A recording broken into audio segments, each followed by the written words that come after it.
Dalam Bapa dan Putra dan Roh Kudus. Amin. Allah Tritunggal Kudus yang Maha Kuasa. Terima kasih Engkau telah memberikan kepada kami Maria Bunda kami di surga, tapi juga Bunda kami di dunia, yang selalu berdoa untuk kami. Doakanlah kami sekarang dan waktu kami mati.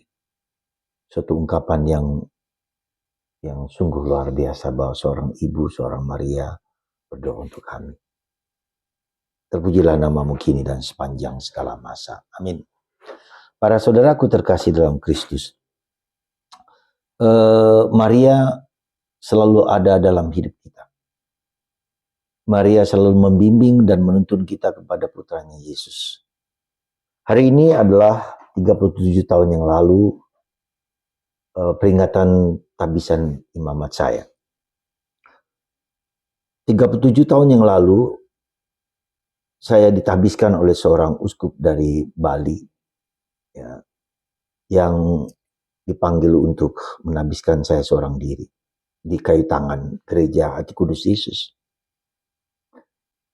Dan saya bersyukur bahwa Bunda Maria membimbing menuntun saya.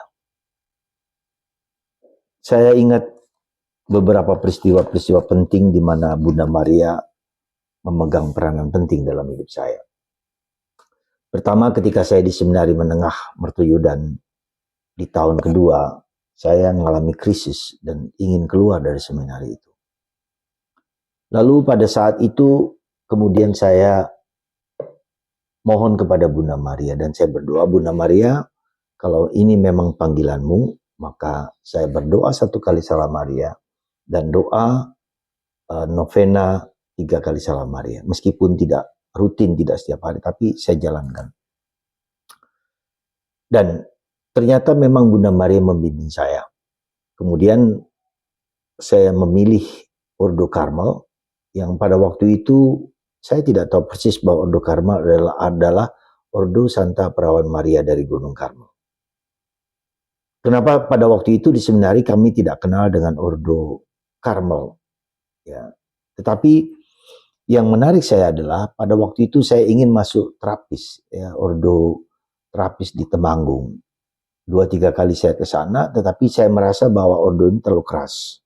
Maka harus bangun jam 3, harus diam. Maka saya mencari ordo yang mirip dengan ordo terapis, tetapi tidak terlalu ketat.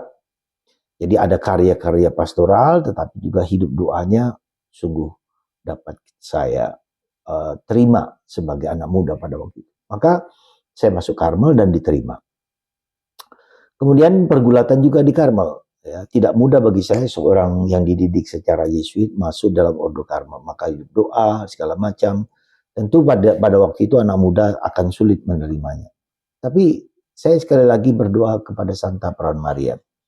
Maka ketika mau kaul perdana, saya berdoa, Bunda Maria, saya berdoa Salam Maria, dan apakah memang ini panggilanmu atau tidak.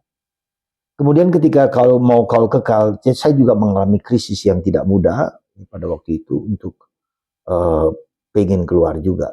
Tetapi sekali lagi saya sadar kemudian bahwa Ordo Karmel adalah Ordo Santa Perawan Maria dari Gunung Karmel.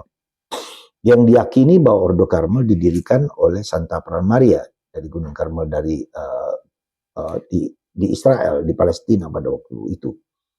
Nah, itu semua perjalanan dalam hidup saya. Kemudian ketika saya di Manila, saya juga mengalami krisis yang berat pada waktu itu. Ya, tetapi Bunda Maria sekali lagi membimbing saya dan menuntun saya untuk berdoa rosario. Pada waktu itu doa rosario, saya berdoa ketika krisis, ketika mau keluar, ketika mengalami problem yang sendirian di sana, ya saya tidak menjadi seorang yang single fighter, tidak ada teman lagi untuk bicara dan seterusnya.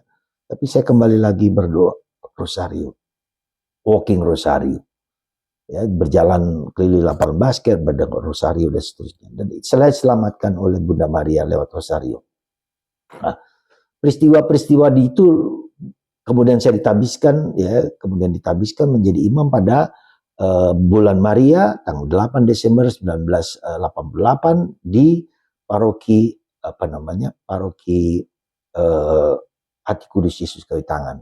Nah, Dalam perjalanan waktu demikian juga saya mengalami pendampingan Bunda Maria, ya.